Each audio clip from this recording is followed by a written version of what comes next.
The following was written by one of the participants of the recent Al Gore Climate Reality training.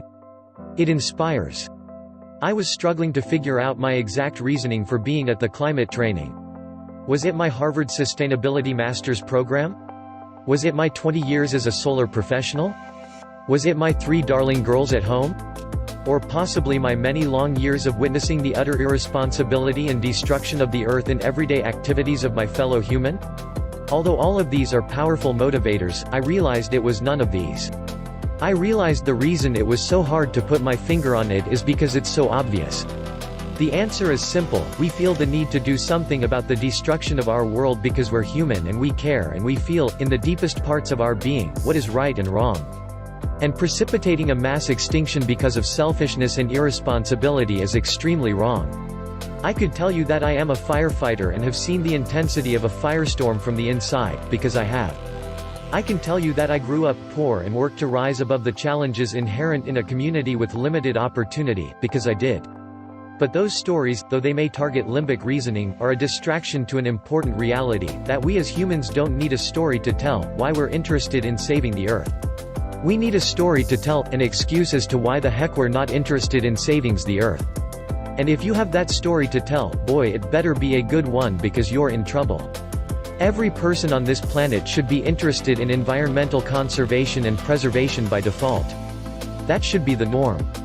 But instead, we've created a global society that has normalized individualistic pursuit of money, i.e., capitalism. So when I was asked, "Why are you here at this training?" I thought to myself, well, I don't really understand why you're asking me this. Isn't it obvious? Shall I show you my belly button? That is to say, I am human. This is my home. This is the home of my family, and friends, and fellow humans, and fellow animals, fellow spirits. Why wouldn't I want to do whatever is necessary to protect it and keep it clean? Yes, I know we were just taught that we need a story to tell so that we can speak to the hearts of others. But I am not sure this will be my approach, because I'm concerned it may perpetuate the illusion that being an environmentalist is to be alternative, and to be a staunch economist, for example, is to be normal, or at least unconditionally accepted. I want to take that word, economy, back to its roots and make people recognize that the economy begins with eco. I want to shift our proof of harm principles to precautionary principles.